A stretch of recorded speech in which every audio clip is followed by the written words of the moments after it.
radical. Fundamental principles of freedom, rational self-interest, and individual rights. This is the Yaron Brook Show. All right, everybody.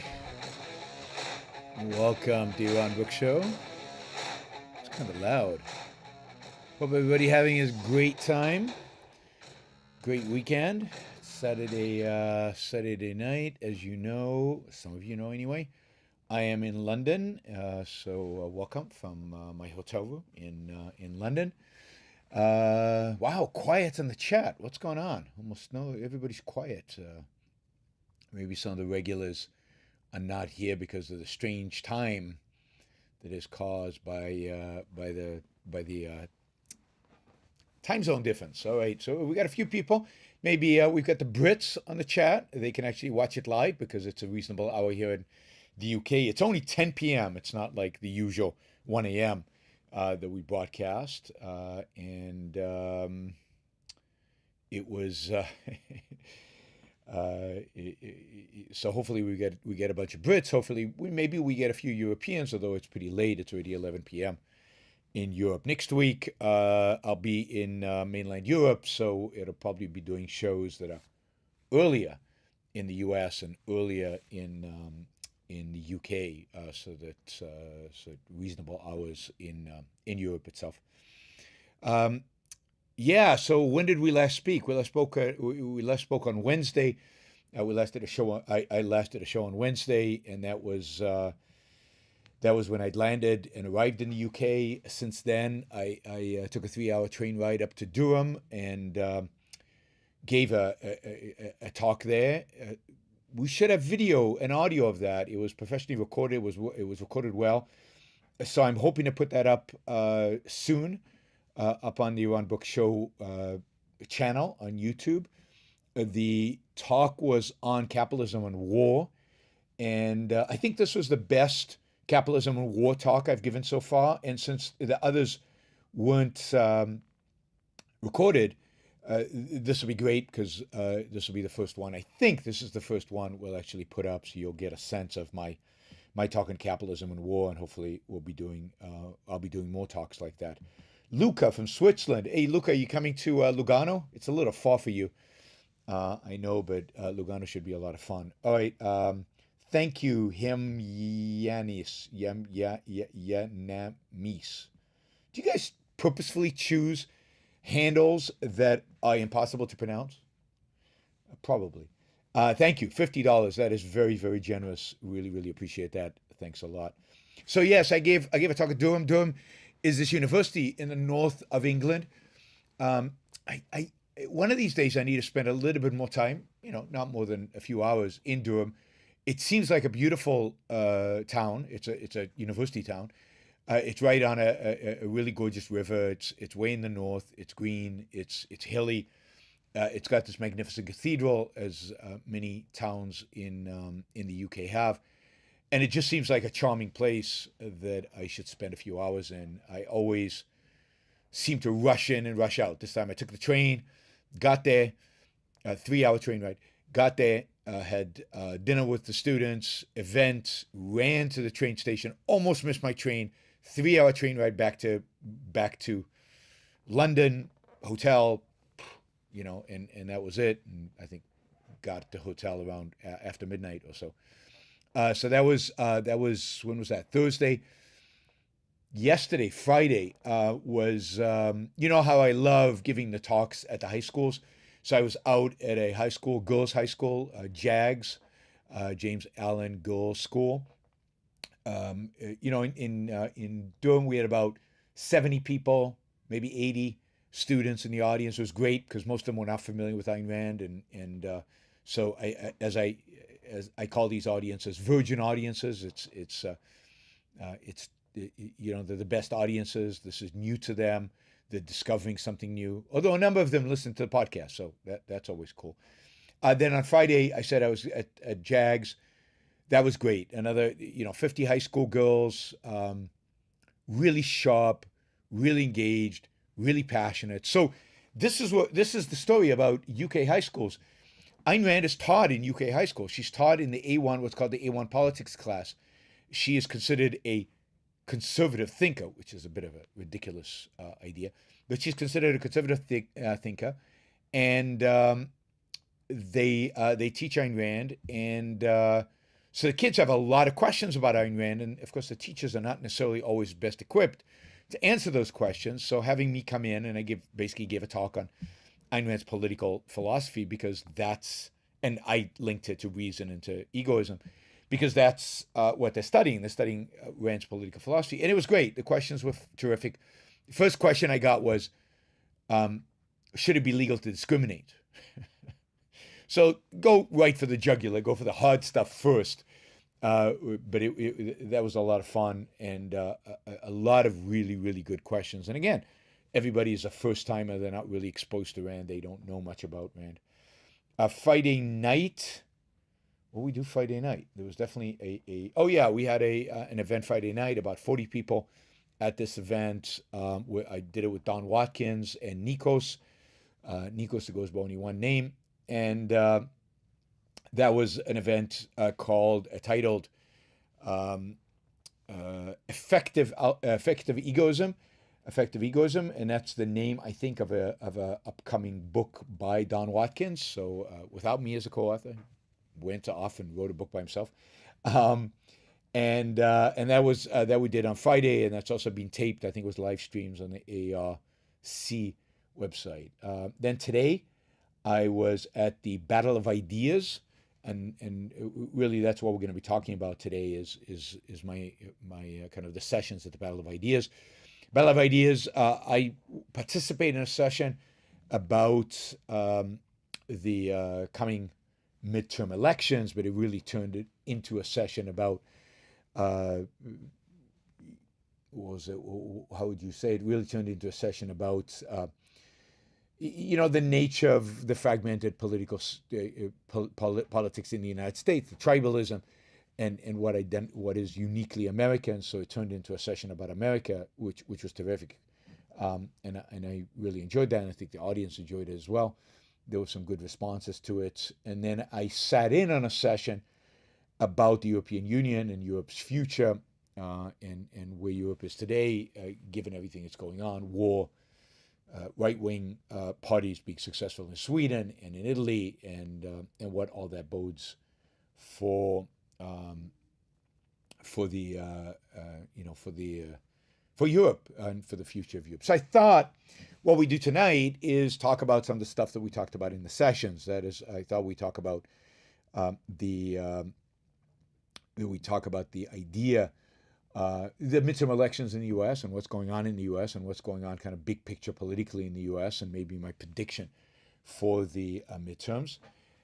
Also, I want to tell you a little bit about kind of questions we got and the kind of comments we got, which were interesting. I found it interesting, and then we can talk about Europe and of course, while I'm in the UK, the Prime Minister fired her Treasury Secretary, hired a new Treasury Secretary, backed out of the whole economic plan that she had presented, and that caused financial markets to kind of melt down. And I thought we'd talk about the UK as well. So Euro, half US, half Euro focused, but that is what we're going to be discussing.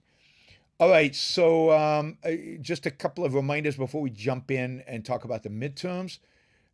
Just a reminder that we do have the Super Chat going, so you can help determine what we're going to talk about by asking questions. You can do that by using the Super Chat feature down below. We usually have a goal of $650 to raise as part of the Super Chat, given that my American audience is not here as strongly as they usually are because of the strange time frame.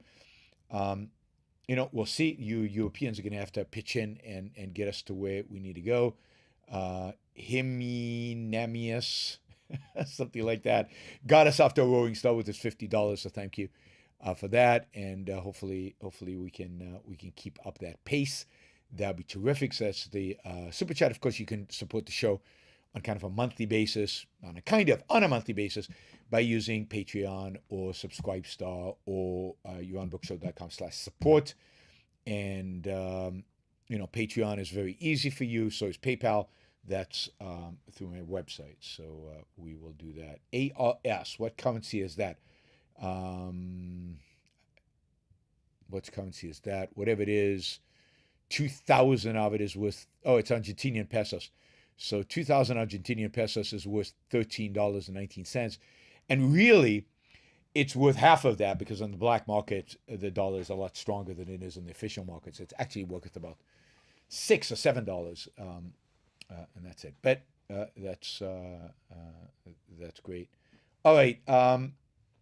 Who's controlling Liz Truss? Well, you should make that a super chat question, and I promise to answer it. Super chat. That would be a really good super chat question. Is the media controlling Liz Truss, or is maybe it's the voters who voted Boris Johnson in with a major majority? All right, let's talk about the midterms. Let's talk about the American political scene. Maybe I should just so the American political scene. We Democrats, Republicans. No, this is not vodka. This is, I promise you, water. Kingsdown water. I don't drink vodka. So we'll talk about a little bit about the American political scene coming up to the midterms. The midterms in about a month, I guess less than a month. It's November 8th or something like that. So less than a month, and what's going to happen, and what do we kind of want to happen, and what is the status of politics in the United States? And the case I made during the session at the Battle of Ideas, it was really that what has happened in America is that both political parties basically are very difficult to differentiate when it comes to economic policy. That at least at the level of legislation, at the big picture level, both political parties now believe that the government has a big role to play in the economy. Both political parties now believe that industrial policy is legit. We saw a significant number of Republicans voting for the chip bill, the bill that tries to pick winners and losers in the chip industry and tries to subsidize American producers of chip technology. We're seeing ever-growing voices both on the left and on the right for more government intervention, for more government industrial policy, for more government control of trade. And really, when it comes to our economic liberties, there is no longer any political party that is supportive of economic liberty, even the pretense of economic liberty, because you could argue that the Republican Party were never for economic liberty, but at least they gave it lip service. That's gone. They no longer do that, and that has a lot to do with the fact that the voters who vote for the Republican Party now are not interested in economic liberty. And by the way, this is the same, the exact same situation, I would argue, is in the UK, and this relates to the whole Liz Truss fiasco, and maybe I'll combine things here. But the reality is that the people who elected Boris Johnson to a historic victory and to a majority in the House of Commons, was it 2.5 years ago or 3 years ago? The voters who voted him in were not voting in somebody, and they didn't. Their intention was not to vote in somebody who was pro-free markets. Their intention was to vote somebody who would regulate, control, who would centrally plan, but who they associated with their kind of cultural policies. Anti-immigration, anti-Europe, and generally a kind of conservative social agenda.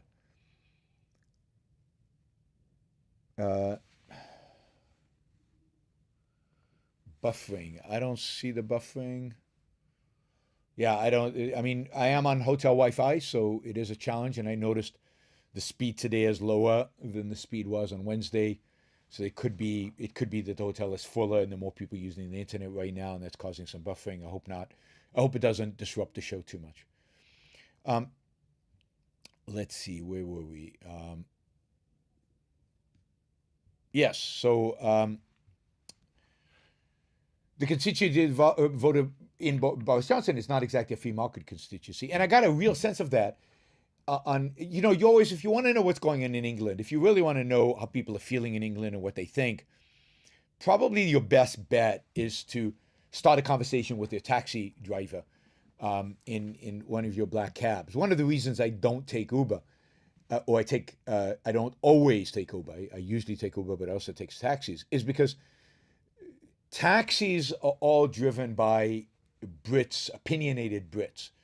Uber are all driven by immigrants. Now, I have nothing against immigrants, as you know, and I actually like chatting with the immigrants. But if you really want to know what's going on among the electorate in the UK, the people to talk to are the taxi drivers. Like, I knew that Brexit was going to pass because every single taxi driver I talked to was pro-Brexit. They were going to vote for Brexit. They were passionate about Brexit. They were advocating for it. They were arguing for it. They were active in the movement to bring it about. So I was in a taxi the other day, and here in London, and I was talking to the guy, and he asked me what I do, and I said I give talks about capitalism, and he said, I'm not. He says, I'm not for free markets. I said, why? He says, well, because I hate Uber. He said, Uber is irresponsible. They pay their drivers too little. They exploit their drivers. These people barely make a living at Uber. And I said, what's the alternative? If they don't do Uber, don't they make even a worse living? He didn't have an answer to that. But he was like, I believe in regulations. I'm very pro regulations. I like Boris Johnson's government because they weren't going to deregulate, and Liz Truss is going to deregulate. That's really, really bad. And I don't want taxes cut on the rich and so on. So very much kind of economic populism, very much left of center economics, and yet on almost every social issue, very anti-immigration, very very pro, again, pro Brexit, very pro kind of British culture and what it means to be British, and probably on all the other issues that are, whether it's trans or whether it's woke or whether it's whatever, very conservative. And that, I think, is the Republican Party, or the base of the Republican Party, and that, I think, is the base of the Conservative Party. So when Liz Truss backs off of tax cuts, when Liz Truss is going to back off of deregulation, when Liz Truss probably will back off of advocating for fracking in the UK, she's doing it. We'll talk about markets in a minute, but she's doing it to a large extent to appease her voters. Her voters don't want this stuff. Her voters don't want markets, don't want individual liberty when it applies to markets. They want regulation. They want the state involved. They want controls, and they don't want fracking. Now, we'll get. I guess we'll get to Liz Truss and the response of the markets and why the markets responded the way they do. I think Rob has a question about that in the super chat, and I think the same thing is true in the United States. Today, the Republican base is not a base that believes in free markets. I mean, I already start sensing this in the Tea Party days when they would say, keep your hands, we want limited government, we want to shrink government, we want to make government smaller, but keep your hands off my Medicare. Keep your hands off of the social programs that I like. Give your hands off of the redistribution of wealth that I like. Of course, they don't think of it as redistribution of wealth. We're just getting our money back. We paid into Medicare. Yeah, but you're taking out 4 times what you put in, and what you put in was already spent. What you're taking out is what other people are being taxed on. But it's so what you get in the United States, like I think in the UK, is a distrust of free markets. And what defines the Republican Party, or again, the base, the voters, the passionate voters, the excited voters, the voters who vote in the primaries, what defines them much more, or the social issues, what defines them much more is the anti-left. What defines them much more is the anti-woke, anti-cancel culture, anti-CRT. What defines them much more is at least with the men, anti-abortion, although I think many female Republicans are actually pro-abortion, even if they won't state it, which is going to play which might play havoc for the Republicans in the midterms. We'll see. We'll see how big of an issue it becomes. But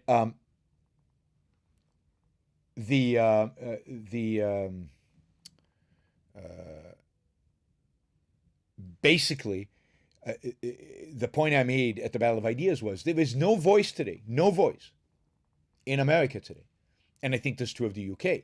There is no voice in politics. There's no public voice if you include public intellectuals. There's no voice today, public or among the intellectuals or in politics, that is an advocate of individualism, that's an advocate of individual rights, that's an advocate of the original American vision. There's no advocate for the Declaration of Independence. There are many advocates for all kinds of their interpretation of all kinds of ideas of what America stands for, but the actual original idea of America, the idea of individual rights, the idea of freedom, liberty, the idea of being left alone, the idea of ultimately the idea of free markets, that's what the ideas in America resulted in. There are no defenders of that. Now, look, you can find a particular congressman here. You can find maybe one or two senators. Maybe you can find maybe somebody in the House of Commons who believe in this. As I said, I'm a big fan of Kemi Badenoch. I think that's how you pronounce it. I think she's good. She's in the government. She's a minister in the government. But as a movement, as a phenomena, there are no voices for these things. And even the voices that exist are muted. They're not aggressive, and they can't defend themselves. And one of the big problems Liz Truss had when she presented a budget that involves massive tax cuts, eliminating the tax cuts on the very wealthy, no spending cuts, unfortunately, but a lot of tax cuts. Corporate taxes were going to be lowered to 19%. I mean, good stuff. Anytime you lower corporate taxes, that's good stuff. That was one of the few good things that Donald Trump did, was lower the corporate tax. She couldn't defend it, and nobody in her party stepped up forward to defend it. The Chancellor of the Exchequer couldn't defend it, even though I think he believed in it. He's gone now. He couldn't defend it. He couldn't articulate the case for it, because even if they harken back to an era of Thatcher and love of Thatcher and belief that Thatcher's ideas are the right ideas, they don't really understand the basis for them, the foundations for them, and they can't articulate it to a public, left and right, who doesn't want to hear it, who's not interested in liberty, not interested in economic liberty, not interested in liberty at all.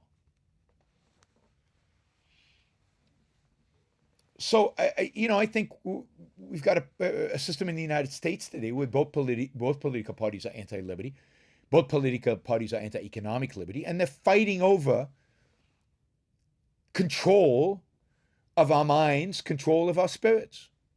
Each of them wants to control the educational institutions so that they can impose their dogma on us. If you read the National Conservatives, you know that they do not like school choice. They do not like the idea of privatizing education. They want to control education.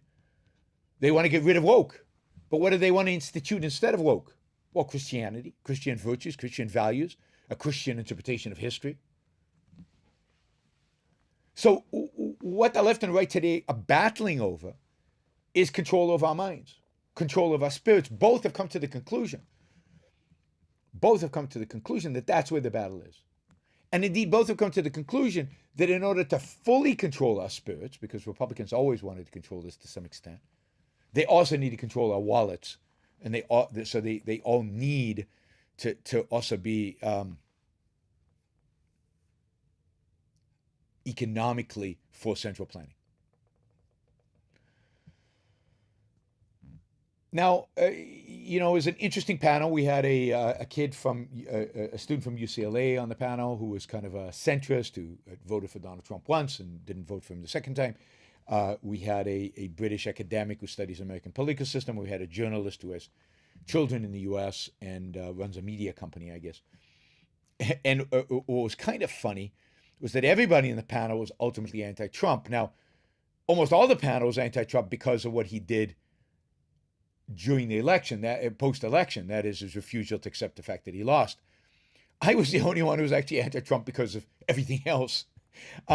They were actually kind of, particularly the woman media company person and the student, were actually pro-Trump as president, just anti-Trump as ex-president. That was the only one who was anti-Trump throughout it. And I think the British scholar was probably somewhat of a leftist.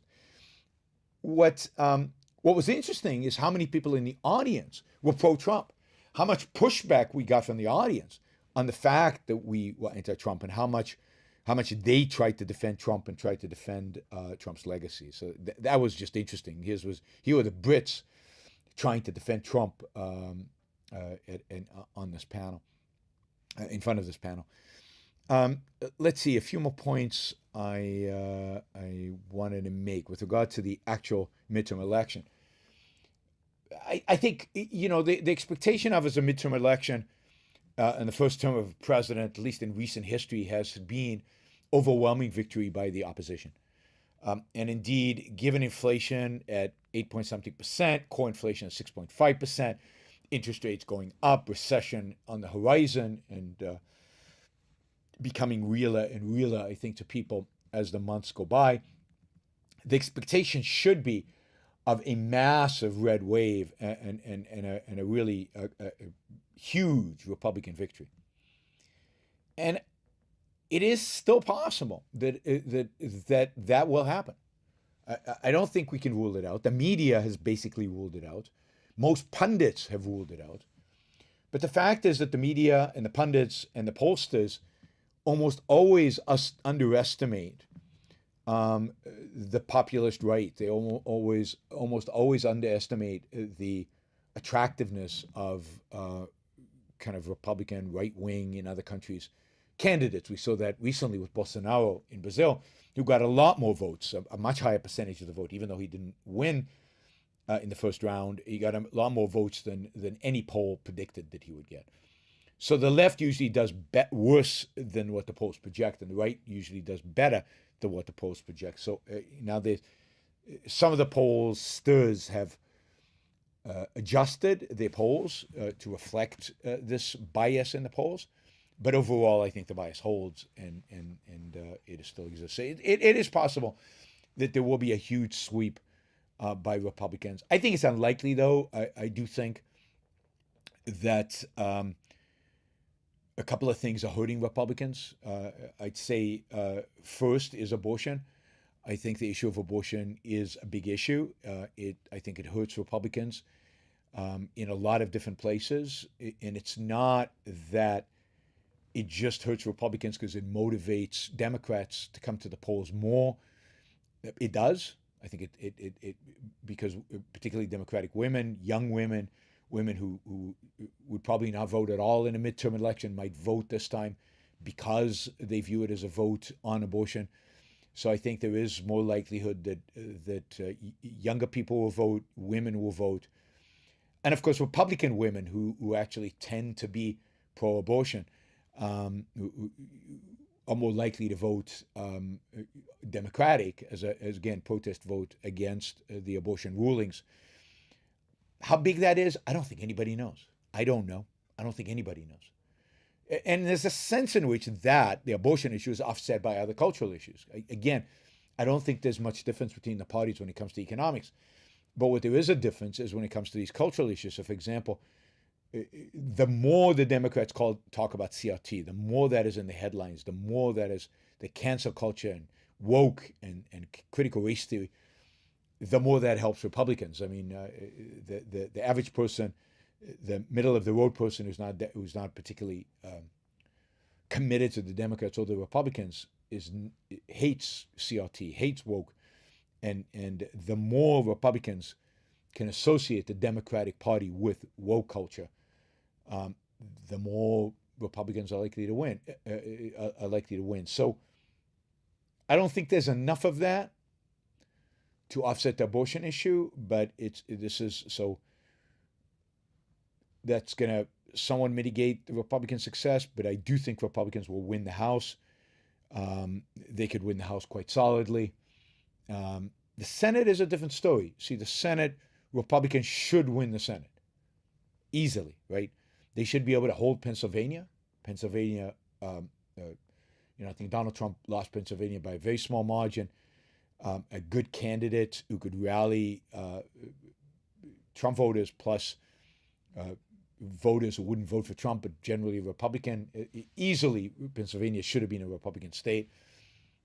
It might not be. Dr. Oz, that great Republican candidate, is lagging and does not necessarily look like he's going to win. Let's see. So that's a flip. That's a Republican Senate seat that goes Democratic. In Wisconsin, while I think ultimately the Republicans will win the Senate seat in Wisconsin, it's gonna be tight, and they're gonna be holding on by very slim margins. In Georgia is a Democratic seat. It's a Democratic Senate seat, which is hard to believe that Georgia's Democratic. And I'm not sure the Republicans can retake it. Maybe they can, but it's not clear at all that Republicans can take Georgia, given the candidate that they have. So that still is, if the Democrats hold Georgia, that's still a +1 for the Democrats. And then you've got Arizona. Again, Arizona should be Republican. They should be able to win one of the two Arizona seats. Should be Republican. Maybe one Democratic, one Republican reflects a 50-50 kind of split in Arizona and maybe some other states. But both senators are going to be Democratic unless Blake Masters pulls off a real comeback in the next few weeks, which is possible, I guess. So now we have again, Democrats are still +1. The only seat that it looks like the Republicans are in a position to flip from the Democrats is Nevada. Nevada is a Democratic senator. The Republican looks strong in Nevada. Hispanics look like they're more likely to vote Republican. Hispanic vote, I've said for a long, long time, on almost all issues, particularly cultural issues, is a Republican vote to lose. It was always a Republican vote to lose. Republicans, unfortunately, significantly alienated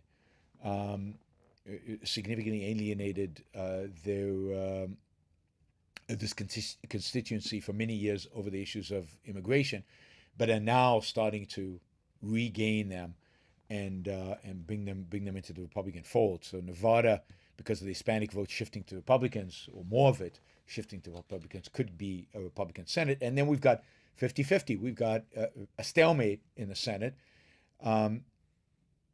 which means the Democrats own it because they have the vice president. Now, I don't mind that much because Republicans will have the House. You need both houses to get anything done. So it will basically be a stalemate to the Senate, to the Democrats, and that's all I really want. What I want is divided government. I want is nothing to get done. As I've said many times, the worst government is when they get together and they actually get stuff done. The stuff they get done is never friendly to individual rights. It's never friendly to liberty. It's never friendly to us. So I love divided government. So I think we're going to get divided government out of this election. So I hope you vote. I'm not going to tell you how to vote in the Senate. It depends on what state you are, and vote whatever you think is right. But in the House, I generally would encourage you, particularly if it's not a Trumpian candidate, to vote Republican, because I'd like to see the Republicans at least win one of the houses. It's also always fun to watch the Democrats lose. But yeah, it would be good. It would be good for the Republicans to win the House. Senate, I think a big part of the Senate is not so much the abortion issue. It's not the challenge of getting the voters and the right voters and women voting against the Republican and so on. I think the main challenge is the quality of the candidates. Republicans should have been able to nominate somebody better than Dr. Oz in Pennsylvania.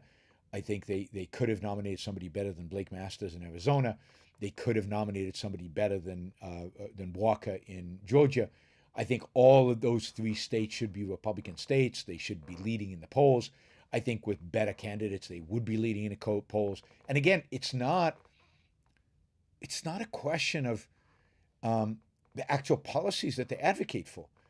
It's a question of their character and their personalities, and it's a question of also the fact of how committed they are to Donald Trump and how committed they are to the lie of the elections being stolen. It's the mindlessness that they project rather than kind of an independence of thought. Now, they won because of Donald Trump. They won the primary because of Donald Trump, but they might lose the general election because of Donald Trump. And this is the thing. Donald Trump, if he ran today for president, would win the Republican primary. But I think, and I've said this for 2 years now, I think he's the only Republican who would lose to Joe Biden. I think in this economic environment, any Republican would beat Joe Biden. But I'm not sure Donald Trump could beat Joe Biden because of Donald Trump's negatives, because a lot of the voters the Republicans need in order to win a presidential election, suburban voters, women, middle-class voters, won't vote for Trump. They'll vote for a different Republican, but they won't vote for Trump. So I think DeSantis has a good chance of beating Biden. And I think Nikki Haley has a good chance of. I saw a tweet from Nikki Haley. Somebody sent me a tweet from Nikki Haley, which was excellent. She's still my lead candidate, but I never get my wishes in terms of candidate. Yeah, MH08 says Clinton was the only Democrat who could lose to Trump. I think that's probably right. God. All right, before we get to kind of the future of Europe, let's see if there are any questions relating to this. Rob says, why would pro-market policies scare markets? Are they that addicted to government controls? I mean, yes, but it's not that they're addicted to government controls. It's, who is the markets? The markets are us. The markets are people who buy stocks and bonds. The markets are pension plans. The markets are financial institutions. The markets are people. And people don't believe in free markets. And people don't believe in pro-market policies. People, pretty much everybody, including the market, has bought into the Keynesian myth that what you need to get out of recession is more government spending, for example, and not cutting government spending. They bought into the idea that cutting taxes increases government deficits, decreases government revenue, whereas if you follow the Laffer curve, you know that you can reduce taxes quite a bit and revenue actually goes up, not down. It's called the Laffer curve that shows that. But markets don't believe in the Laffer curve. Because who are markets? They're the graduates of our economics department, our finance departments, our universities, and they've all been taught standard economics. So markets are not pro-market. It's not like the market is pro-capitalism. They want laissez-faire. No. Of course, many of them also benefit from the regulations, from the controls, because the regulations are to some extent there to protect them, their economic power. And they like the Federal Reserve, for example, printing money, because that money flows to them. It provides liquidity. It provides it all going up. So markets are no fan of pro-market policies. Now, give them MH08 says I'm opposed to using the Laffer curve. I agree. I'm not for using the Laffer curve. I'm not for using that as an argument. But from the collectivist perspective, the Laffer curve is true. They want to maximize government revenue, but they're so ignorant, and they respond to that.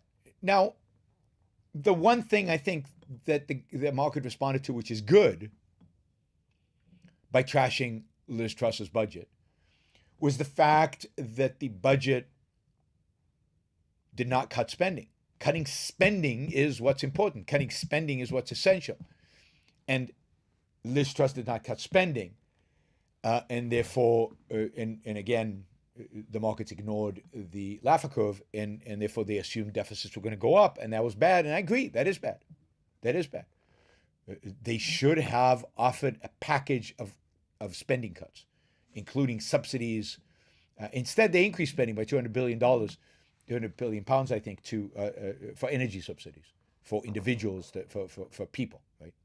Which is ridiculous economic policy, right? And ridiculous energy policy for a variety of reasons that I've already talked about. So you've got to cut spending, guys. You got to cut spending. You got to shrink government. And you got to follow through on your promise, Liz. You promised to eliminate all the regulations that were imposed on you in the European Union. So eliminate them. That should have been the lead. The lead should have been, we're going to make our economy more efficient, more productive. And we're going to do that by cutting regulations, by eliminating regulations.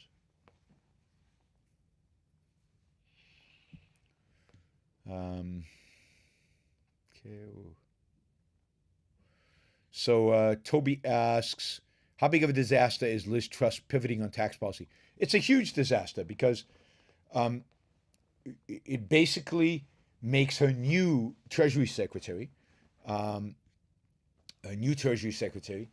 basically is a middle-of-the-road guy, a standard Keynesian who is not going to support pro-growth policies, who's going to be super conservative in terms of any kind of economic changes. She has now become beholden completely to him. She has lost her energy, excitement, her passion to follow, if you will, what's her name, Margaret Thatcher's lead, and she is now going to become a standard middle-of-the-road conservative prime minister. And look, cutting taxes, forget the Laffer curve. Cutting taxes was great because it's pro-growth, particularly cutting the 45% marginal tax rate, the most important one, because that would increase investment. Cutting the corporate tax from to 19% would have been fantastic. It would have raised wages. It would have lowered costs. It would have been an inflation a mechanism to fight inflation. In terms of price inflation of rising prices of consumer goods. So it's super tragic because I think that what she proposed was far from perfect because it didn't include spending cuts, which are essential. But it was in the right direction. It was pro-growth, and it would have actually resulted in positive outcomes. Not as good positive outcomes as if she was leading with deregulation and then reducing spending, but still positive outcomes. And that would have changed the whole reflection of the debate in the UK. Now, she is beholden to the same pressure groups that Boris Johnson was. She is going to become just a leftist conservative prime minister. So it's huge that she backtracked. It's not trivial. It's huge. And it's tragic, and it's over. Her government is over. It's finished. All I can say now is I can't wait for the next leadership contest among conservatives, so that we can all back Kemi, because I think Kemi is the real free market pro liberty candidates in the UK.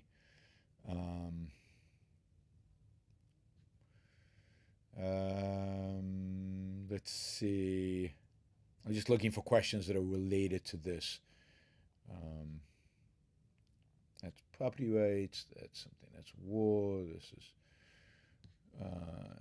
It does every squiggle in mathematics on a blackboard. Let's go to Tobias. Tobias has another. Where is this? Tobias has a question. Where is that? There it is. How will the people either opposed to free market mechanisms or in doubt about their efficacy perceive this spineless backpedaling by Truss? And how do we free marketers defend markets when free marketers back down?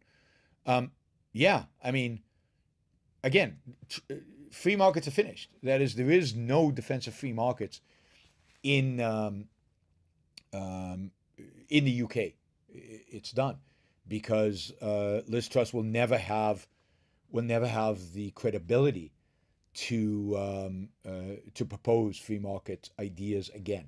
She has lost it, and it makes it more difficult for us. Look, I mean, I'd say even more than Truss backing down, it's the market's response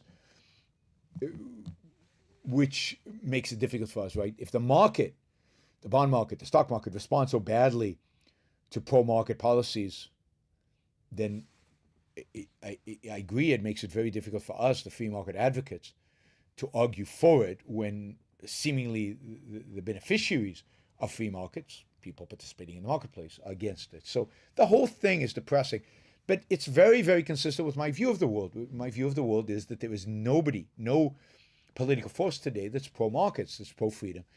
And the reason there's no political force, because I say this often, maybe not often enough, so I should say it again. We get the politicians we deserve. So it's not that the politicians are not free market enough, and it's not that Truss is not free market enough. It's that the people who voted for the Conservative Party are not free market enough. It's the Republican base that's not free market enough, so that the politicians are reflecting what their base wants. The taxi driver in London doesn't want taxes cut. He doesn't want deregulation. And he's the one who voted in Boris Johnson. So him and the working class in the North that flipped from Labour to Conservative, but they didn't change their economic policies. They're still basically statists when it comes to economics. So she can't buck the trend. She can't go against her own voters. And the same in America. I mean, even if some free marketer managed to get elected president, he couldn't actually pass anything because the voters don't want it. You can't cram it down their throat. And this is why I keep saying over and over and over and over again that the battle that we face is not a political battle, it's an educational battle. And we have to change the electorate, not our politicians. Speaking of politicians is a frigging waste of time. It gets you nowhere. What you need to do is change the voters. And that's hard. Because if they're old, then they're not going to change their mind. And if they're young, they tend to be leftists. Except in much of Europe, which is interesting, brings us to the topic of Europe. But in much of Europe, young people are on the side of the populist right. It's old people who are on the left. So, the Swedish Christian Democrats, who are the populist right-wing party in Sweden, again, not free markets, but populist right on cultural and immigration issues, young people voted for them. And generally the right is the young, but it's not the kind of right, again, it's not a free market right, it's a populist right. The right in Italy is dominated by young people. Again, not a free market right. That's why I've said right and left don't describe the true political spectrum. They describe the reality, the political spectrum that's out there, but not the true political spectrum, because, for example, I don't have a place on that spectrum. I don't belong on that spectrum.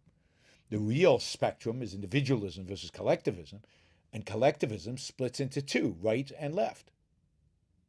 There's no right or left individualism. There's only one individualism. So it's one line that then splits in two. One goes to the right, one goes to the left. One's collectivism on the right, one's collectivism on the left. So it's like a fork with two kind of prongs. Is that right? A fork with two prongs, something like that. That's what it looks like. That's the spectrum. That's the political spectrum. Apollo, thank you. Kmitcha, Bishchuk, thank you. Really appreciate it. Harper asks, will the stock market improve if the Republicans win big in November? Do you think we'll be fully out of this recession by next summer? Given that it's midterm related, I'll answer it. I think the stock market will respond positively to a Republican victory in November. But given that that is what's expected, you would have to say that the stock market has already priced a Republican victory, and it's still going down. So I don't think it's a determining factor. I think what the market wants from Republicans, and this is the question. The question is, in the U.S. at least, what does the market want from Republicans? It's not enough for Republicans to win. It's what do they want Republicans to actually do? I think what the markets will respond positively to, in terms of Republicans controlling the House and maybe the Senate, is a deal with Biden to cap spending. I think if Republicans, and they did this with Obama and they did this with Bill Clinton, so there's hope that they can do this with Biden.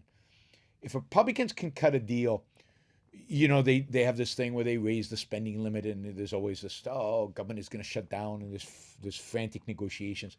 If during a period like that, the Republicans can actually cut a deal with Biden to cap spending, again, just as they did in I can't remember exactly when, 2011, with Obama, then I think the markets will respond very positively. I think what the markets will not respond to very positively is spending out of control, spending continuing to be out of control. And bipartisanship, I don't think the markets will respond to, particularly if it involves spending. So what the markets want to see is fiscal control, fiscal limits. There's limits of government spending. And I think that the Republicans can produce, but for that they need a deal with Biden. And will their base allow them to even have a deal with Biden? I don't know. Hard to tell. Hard to tell. And partially it depends, on Trump and whether Trump is running or not running. And I think a lot of whether Trump runs or not depends on whether his candidates win or not. So there's a sense in which I hope that Oz, Masters, and the football player all lose, because I think if they all lose, that reduces the probability that Trump will run significantly. I think Trump will only run if he thinks he's going to win, and he only think he's going to win if his senatorial candidates that he promoted are going to win.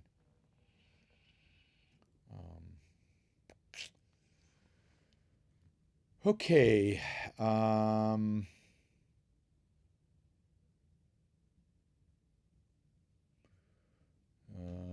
Toby just says, this is quick, so I'll take it here. I'm leaving Malta after living there for a year. In this time, I've been able to capitalize on the lack of regulations and favorable taxes to amass significantly more wealth than I could in Denmark. Good for you. I'm all for that. That's great. Good for Malta. Good for you. All right.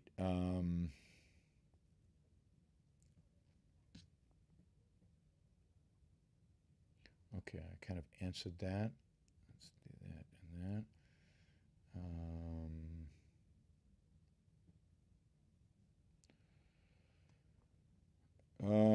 Tobias continues. However, the culture is a very collectivistic Catholic culture.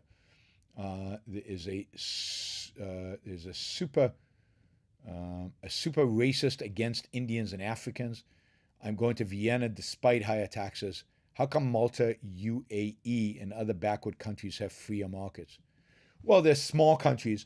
They're countries that basically figured out that by becoming tax havens, not even because they respect freedom, but just because the tax haven aspect of it would draw capital in, and they could benefit from that. So it has nothing to do with freer markets. It has nothing to do with ideology.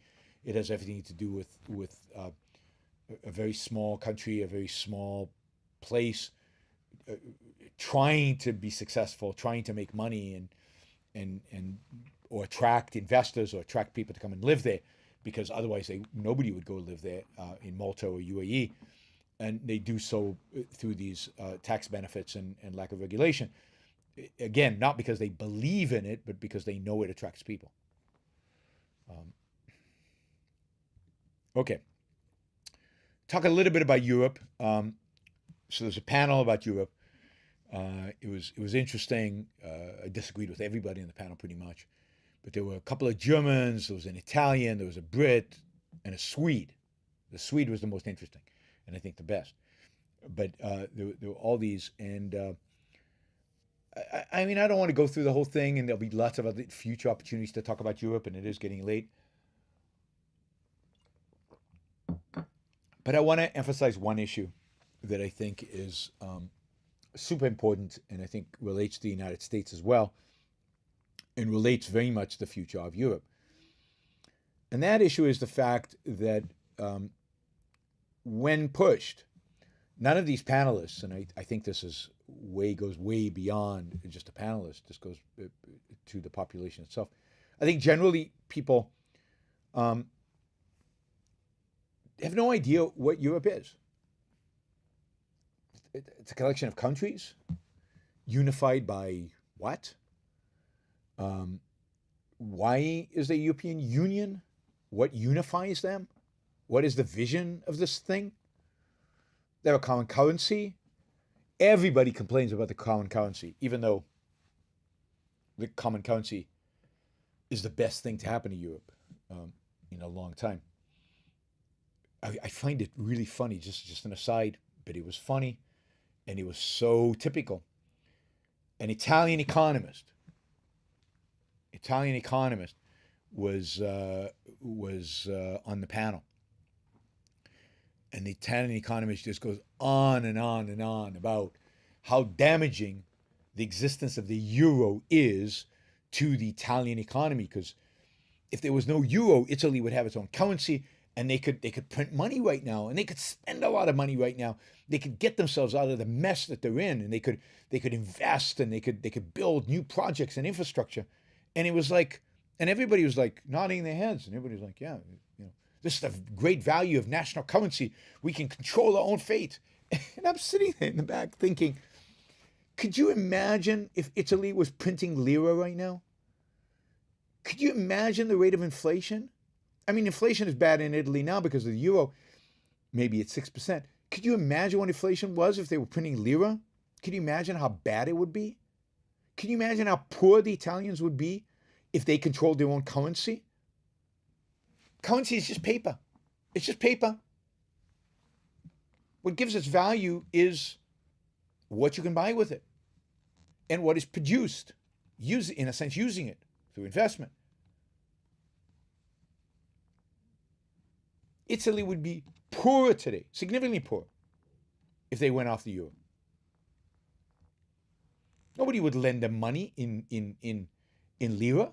Why would anybody lend money to the Italians in lira when they know the Italians? I mean, does anybody study history? Does anybody know anything about history? About what Italy was like before the euro? It's just it boggles the mind. It boggles the mind that he's an economist,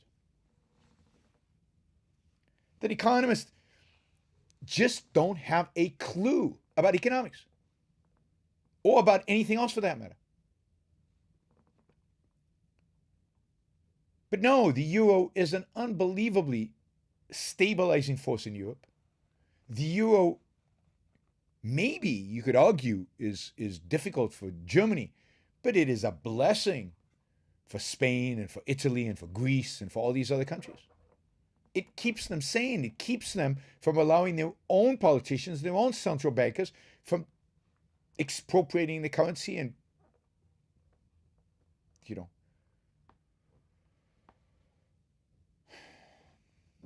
and nobody cares. Again, in economics, nobody disagrees on economics. Everybody, straight party line. And the funny thing about this Italian, he was kind of anti-European Union. He was obviously quite, anti the euro. He was not anti-Putin. Didn't quite take a strong position on Putin. Very anti-American. Was he left or was he right? Was he of the Italian left or was he of the Italian right? And the answer is, I don't know. I listened to him for an hour. I mean, he wasn't an hour and a half. He wasn't the only speaker, but I listened to him for an hour and a half. I don't know if he's a leftist or rightist because they're not, you can't differentiate between the two today. The populist left and the populist right. I mean, he didn't say anything woke, so I guess maybe he's not left.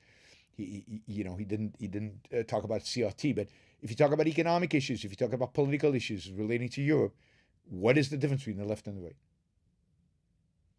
I'm curious if you guys know what the difference is, because I don't know. So what I found fascinating. Do I remember his name? I do not remember his name, but I have the program. I can tell you his name because I have the program. Let me tell you his name. Even though, Luca, you really should be asking questions on the super chat. I'm giving you a free pass here, because you've paid for some nice dinners for me in Switzerland. Okay, which panel was it? It was this panel. It was. I'm looking for an Italian name. Thomas Fazzi. Does that sound familiar? Thomas Fazzi, F-A-Z-I. Is that Italian? I think that's Italian. It's more Italian than any of the other names on here. Fazzi, Thomas Fazzi. I think that's who the Italian was. Let's see. I'll add.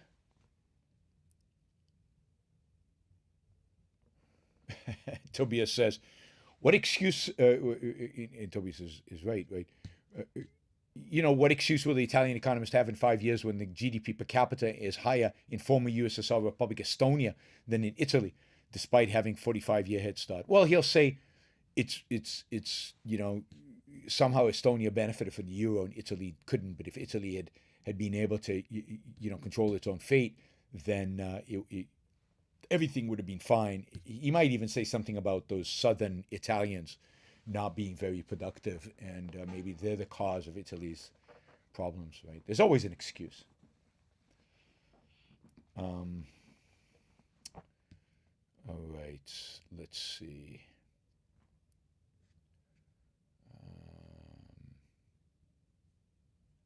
So I wanted to talk about Europe, this aspect of Europe. I'm curious, Luca, if you know this guy Fazzi, and if you can find out if he's from the left or from the right. That would be interesting. So the thing is, they have no idea what unites them. What makes them, in a sense, European beyond geography? They remind me of Tucker Carlson, who can't define what America is beyond geography, beyond the beauty of the countryside. But what makes Europe Europe? What is there a uniting ideology? Could there be? Has there been? We talk about Western civilization. What is Western civilization? Is Western civilization what unites Europe? It certainly should be. But do they even know what it is? No. The closest they came was a kind of loose, mild, moderate freedom of speech.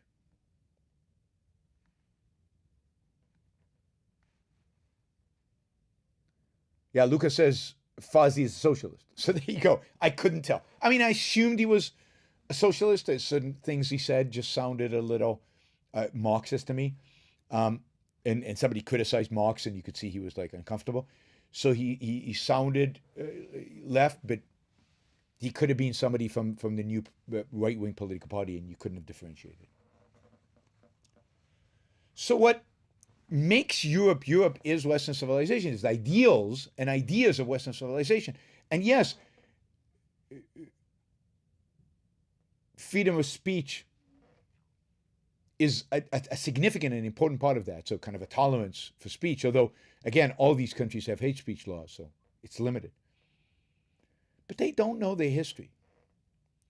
So some attempts were made to say maybe it's Christianity, but then the secularists on the panel said, no, it can't be Christianity because we're not Christian.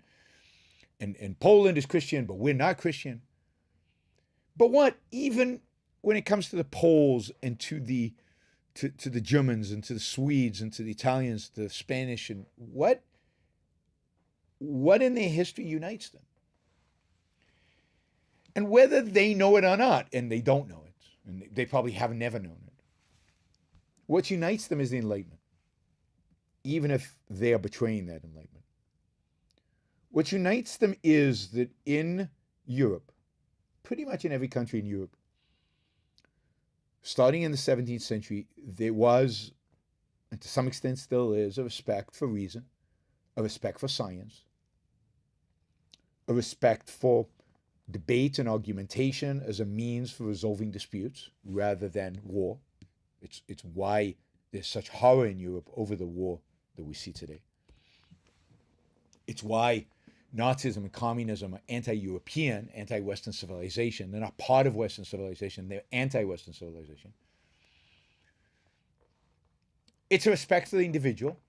Every one of these countries, as tribal and as collectivist as they might be, have an element of respect for the individual. They wouldn't be they wouldn't be as free as they are, and they still are relatively free, if they didn't have a respect for the individual. The freedom is individual freedom, and it comes from that respect for the individual that the Enlightenment instilled in us.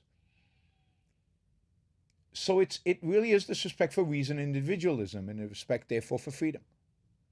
That's what unites Europeans. And yes, they don't have any of those perfect. So the Poles might be Catholic, but still have some respect for these ideas. And the Italians in whatever might, in different countries, might dabble in socialism, but they still have this respect for these ideas. And they keep bouncing back from the socialism or the fascism or whatever because of this respect for these ideas. But they can't articulate that. They can't define it. They can't talk about it. They can't speak about it.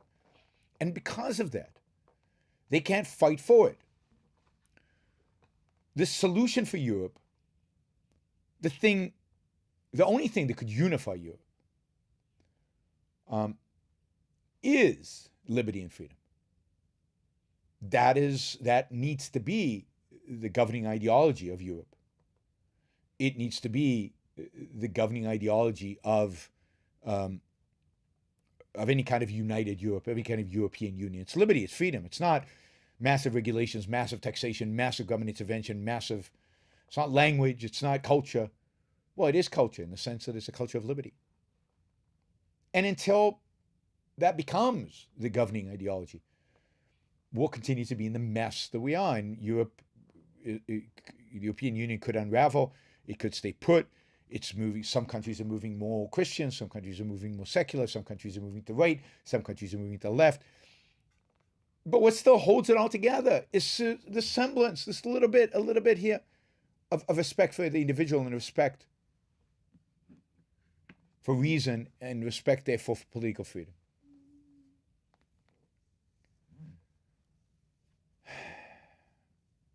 And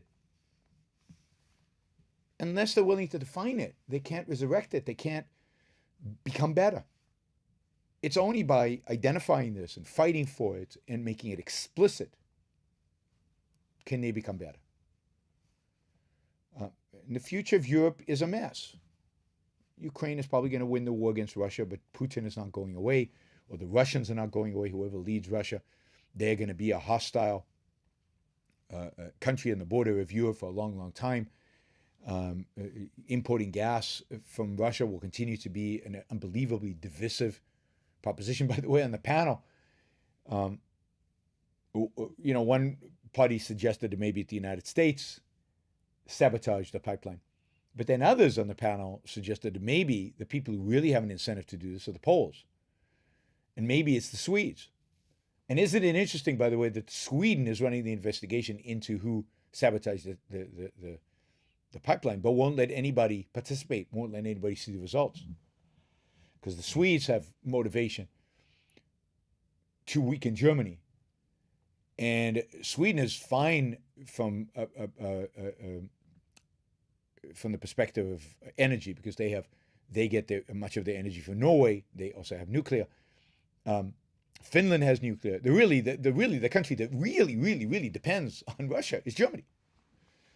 Poland has coal and is not embarrassed about using coal.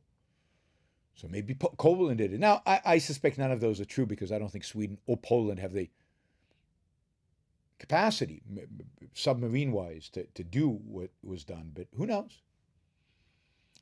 That was this panel speculation, not mine. The Swede and the others were speculating about this, not me. Um,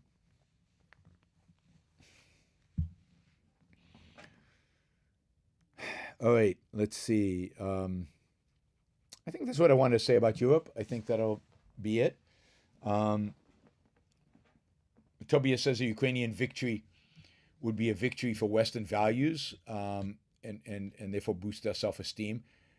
Yeah, but if they can't identify what those values are, if they don't know what those values are, to what extent will it actually boost self-esteem?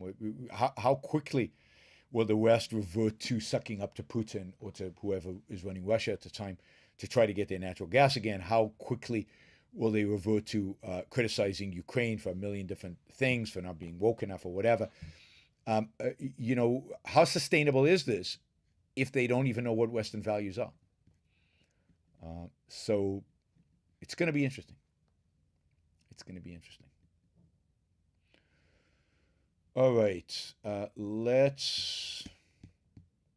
All right, we passed the halfway mark. That's pretty good for these European shows, but we are $300 short of our goal of $650. If any of you out there who have the means and who get value from the show and are open to doing this, want to put in $300 and get us to our goal, that'd be great. But you can continue asking questions. But what I prefer at this point, I take another sip of my water/vodka. What I prefer is $20 questions. So let's stop with the $5, $10 questions and shift to only $20 questions because I've got a lot of questions here and limited time. It is late here. It's already 11:15, and I do need to get some sleep today. Okay, all of my $20 questions on completely different topics. So let me quickly look and see if there are questions that are related to this.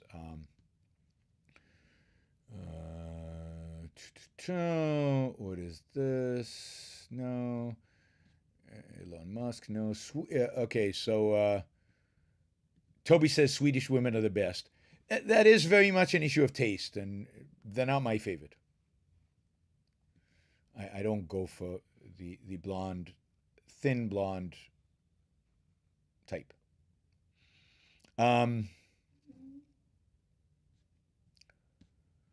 Toby's asking a lot of questions today. Toby says Latin and Greek civilization are regarded as the bedrock of most European countries. B. Germanic, Anglo-Saxon, Latin, Slavs also claim being heirs of Rome. Yes, but do they know what Rome represents? Do they know what Rome means? Do they think in terms of when they think that they're the heirs of Rome or the heirs of Latin, of Greece? What does that represent in their mind? What does that capture? Does it capture the idea of the Aristotelian ideas of individualism or moral individualism and respect for logic and reason?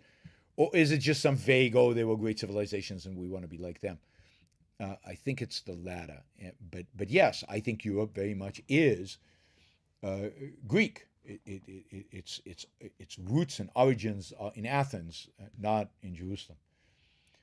Themaster, thank you for the 30 pounds, although pounds not worth as much as they were just a few months ago.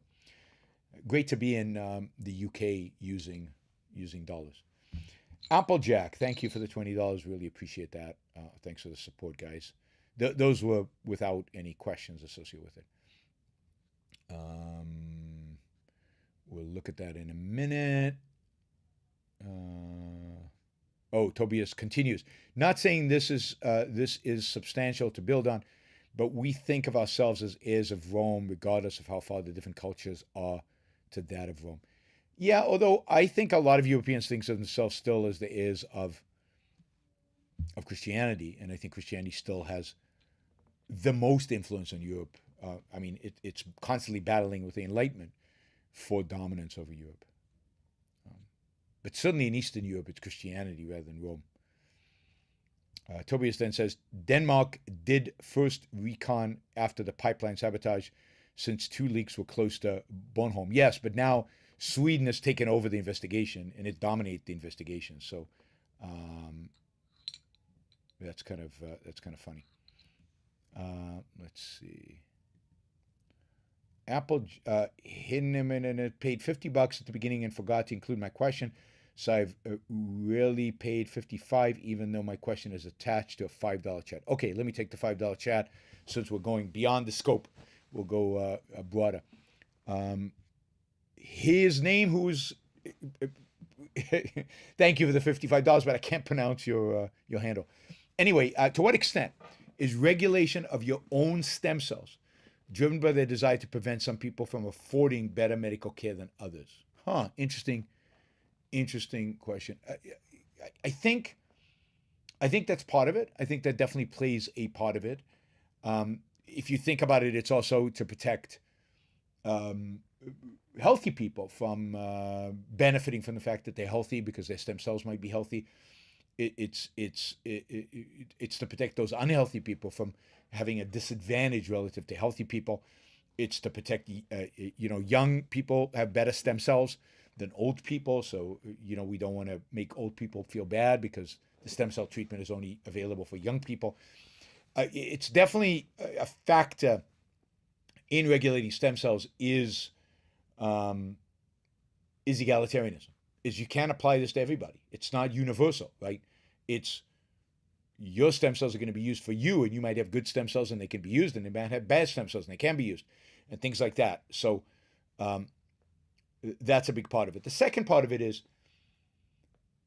the FDA, the authorities, they love to run big studies, and they love to be able to document everything that they approve in a particular way, which they consider the scientific method and the only scientific method. And I don't think that you can do that with to that extent with stem cells, with this kind of stem cells, because it's personal, right? It's my stem cells are different than your stem cells. It's not one universal solution. So it's very hard to run studies. It's very hard to figure out. So they won't approve it, even though there's nobody suggests that there's any harm done here. Nobody suggests that there's any problem here, but they haven't checked the boxes. They haven't dotted the I's and crossed the T's, and they're bureaucrats. And by the way, it's hard to fathom how much this is holding us back in terms of longevity, in terms of just life improvement, in terms of allowing us to repair our knees and our backs and so many of the ailments that ail so many of us could be repaired with stem cells. Now, stem cells are also associated. Now, this is your own stem cells, so yes. There's also other issues with stem cells, embryonic stem cells, which the Republicans are against, other stem cells that the Democrats are against. But a lot of it, you're absolutely right. A lot of it is driven by egalitarianism. And that's also related to the trials, right? The universality of the cure. Thank you for the $55. Luca, thank you for the 10 Swiss francs. I don't know what's happening to the Swiss franc. I haven't been watching the Swiss franc. Is the dollar getting stronger vis-a-vis the Swiss franc as well, or is the Swiss franc holding up and remaining strong? I'm kind of curious. Now I'm going to have to check. I'm going to be in Switzerland, so that'll be easy. But I'm going to have to check to see how that's holding up. Wanda Freeman, I don't think Liz Truss caved to the media pressure. I think she caved to the markets. I think she actually caved to the financial markets. Just like many politicians in the past, including Bill Clinton, famously, constantly caved to financial markets. Wow, 149 yen to the dollar. God, that's amazing. That's amazing. It'll be interesting to see how this all is going to play out in the next months, next few months. Oh, Tobias, wow, another $58. Thank you. Yeah, I'm also curious about the Danish krone. How's that held up to the dollar in relative terms? How other currencies other than the euro and the pound held up? And the yen. Those three I know. All right, Tobias says, good old George Bush wouldn't allow research into life extension because he feared divorce rates would go up, ha ha ha. And to think he isn't the worst president of my lifetime. He was bad. He was bad. I'm not sure he's worse than Trump, but he was bad. Or Obama or Biden. They're all so bad it's hard to rank them. The Danish krona is pegged to the euro. I didn't know that. Huh. Norwegian crown is doing bad. Okay, that's good to know. So my dollar's worth a lot in Norway. Cool. What do I buy in Norway, though? Got nothing to buy in Norway. Okay, let's now do our $20 questions, just on all topics. Whoa. Armin just came in with $500. Thank you, Armin. Wow. And for a phenomenal reason. So you made my day, Armin, not just because of the money, but because of the reason you're giving too, because I'm so upset by the fact that all the stuff I've done on Iran. So he says, thank you for covering the Iranian demonstrations in your previous shows. All the shows I've done on Iran and covering the Iranian demonstrations and covering what's going on there are not getting the kind of viewership that just any other show that I do will get. And I don't know. In so many ways, it's the most important topic right now. So many lives are at stake. So much of the future is at stake. Even the American future, in the sense that if Iran has a revolution and the mullahs are out, that is such a boost to America. So, and think of the girls, right? I say this, I've said this often. Think of those girls. So I really appreciate that some of you appreciate the importance of what's going on in Iran and have listened to the shows I've done on it. And I wish we could get more people to listen to them, because I mean, it's so sad what's going on there, and inspiring at the same time. And people are not paying attention to it. People don't care.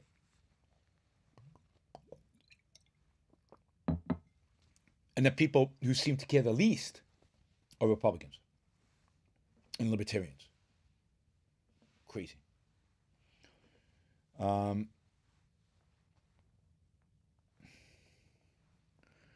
right, so thank you, Amin. Really appreciate it. Okay, Shazbot. Are Vulcans from Star Trek stoics on steroids? No, because Vulcans have no choice.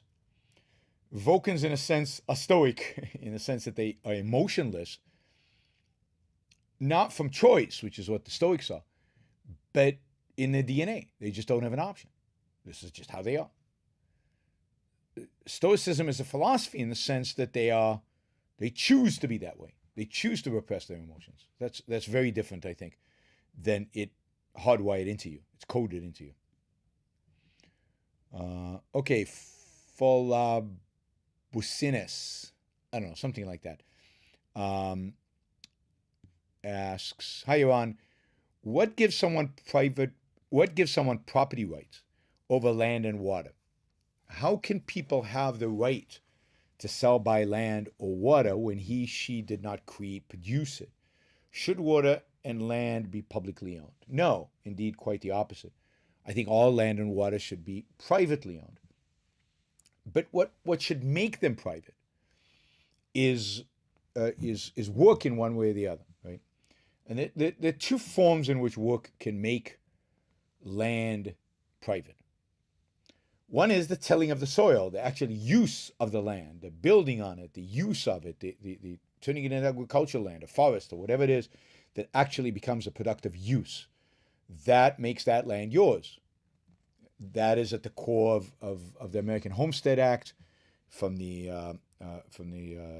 mid-19th century, which I think was one of the greatest things ever, which allowed people to own land if they went there, fenced it off, and cultivated it for a certain number of years. So that's one way in which land becomes yours. It's because you worked it. You changed it. But the reality is that what is money? Money is work. Money represents work. When I buy land, I am exchanging land for the work that I've done. So I haven't worked this particular land, but this land now represents my work. And indeed, if I abandon the land and not do anything with it, just leave it there, not fence it off, not improve it, not do anything to it, then there are in the law protecting property rights, there are provisions for that land to be considered abandoned, and therefore anybody who can use it can take it. So property rights are contingent on use, or contingent on keeping them up. If you own a house, but you abandon it and don't use it and don't do anything with it, and it falls into disrepair and it's just sitting there on land somewhere in the middle of wherever, and then, yeah, squatters can enter it and claim property rights over it, and that is legitimate. So the right to property comes from the purchase, which is the exchange of my work, my sweat, my intellectual effort, in exchange for the land, and from in maintaining that land, you have to keep the land. You have to do something, and that is be continuously involved in some way in maintaining it. Whether it could be just constantly improving the fencing around it, it could be in actually cultivating it, it could be developing it, it could be something about it, but there has to be something about it. There has to be something about tending to that land. Thank you. Good question. Okay, Mo and Y, I think. Okay. In one of the essays, you talked about how it's morally just to humiliate or torture POWs as necessary, if it helps to save lives of your own troops. Can this statement be used as a litmus test to see whether someone fully concretizes and understands the morality of objectivism? No, there are no litmus tests. God, no litmus tests, please. Objectivism is not easy to apply. It's certainly not easy to apply to the question of torture or prisoners of war, or a difficult, complicated, and complicated moral question of wartime. Not self-evident. And indeed, there's a lot of disagreement among objectivists about this. I take a certain view, but not all objectivists take this view. So, no, I think this is something that suddenly people new to objectivism would find this idea of torture absurd and ridiculous and immoral, and I would be surprised at all if they felt that way, and I wouldn't then denounce them as a consequence. I'd disagree with them and try to convince them I was right. But there's no litmus test. There's no litmus test. I mean, you could say a litmus test is that you don't believe in God. A litmus test is you respect reason, but there can be a litmus test on concrete issues. We disagree on a bunch of different things. This one is particularly complex. Now, this is one that I happen to agree with. I think Leonard Peikoff agrees with me. Ayn Rand never mentioned this one, but there are others who disagree with me. So I think it's right. I think there's no question. I think there's a sense in which this is a test of how committed you are to egoism as applied to foreign policy. But it isn't the only test, and it isn't a litmus test. It isn't yes or no. I generally try to avoid litmus tests. Lots of words. All right, let's go over these quickly. I am tired. It's 11:30 here, and I'm tired, so I'm going to do these quick. Not all of them are quick questions, but I will give quick answers. Michael asked, is America still a good country, or have we devolved into quasi-fascistic mediocrity? I think we're a good country that is devolving into quasi-fascistic mediocrity. I think that's a direction. We haven't quite reached there completely.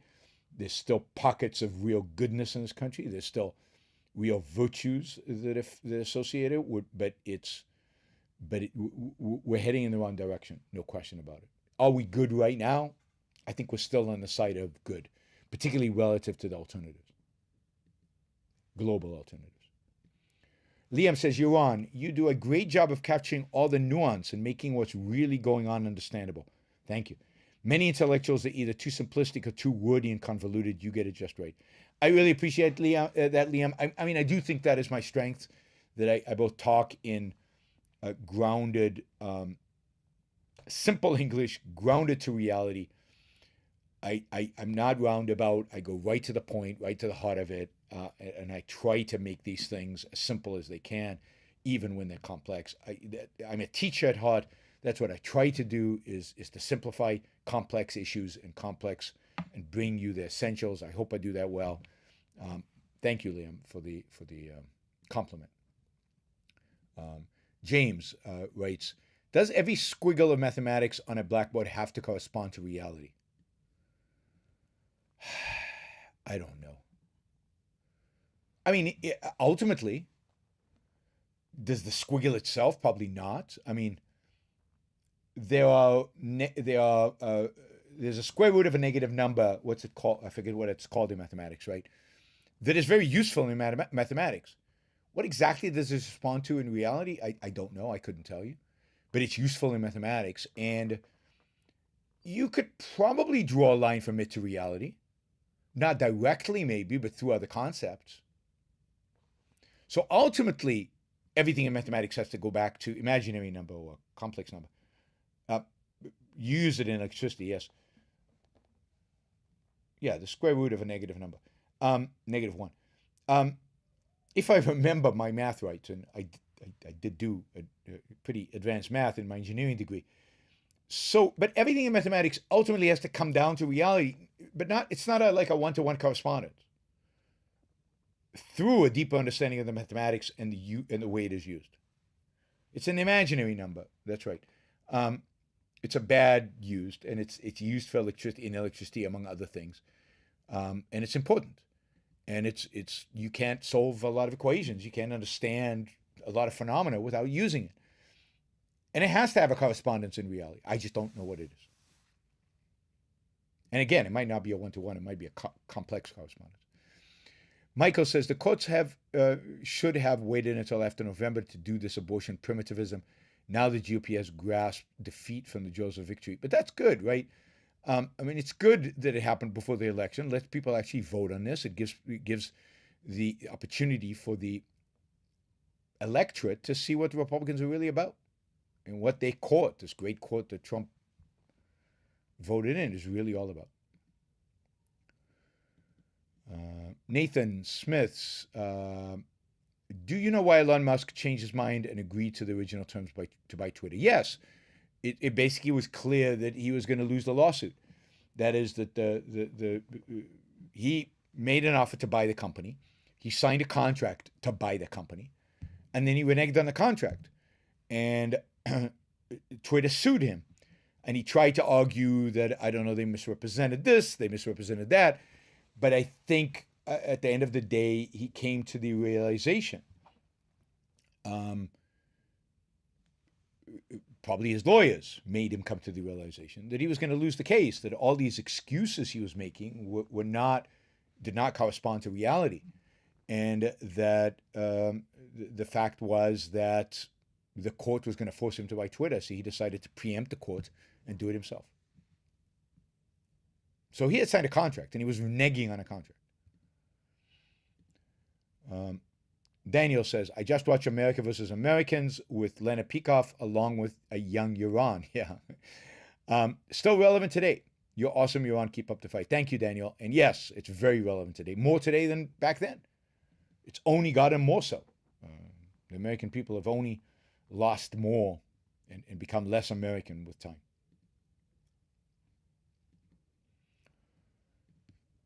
Frank says, when you discuss the midterms, it seems you have accepted the tribalism of the Democrats and Republicans. It's sad that we can't vote for individuals.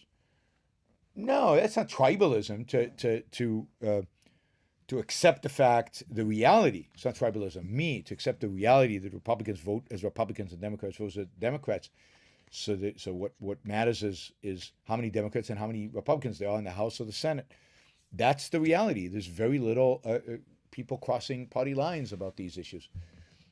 That's why I don't bother with the specifics about particular candidates, although in the Senate, obviously, it's more significant. So you talk about specific candidates. But the fact is, Republicans, Democrats, they're the ones running. Republicans and Democrats will win the House, will win the Senate. That's not tribalism. That's just the way the system works and the reality of the system today. I wish there's an alternative. I wish we had another political party that was better than those two. And we could talk about a three-way split. That would be cool. All right, everybody, I am exhausted. I am heading to sleep. Hopefully I'll sleep tonight. I haven't been sleeping the last few nights. It's been rough. Thank you. Thank you for the super chatters. We did really well today. So I appreciate that. I'll post the amounts on the chat. So I really appreciate that. In particular, thank you to Tobias, who pitched in a lot of Danish krona. Thank you to Armin, who pitched in $500. And thank you to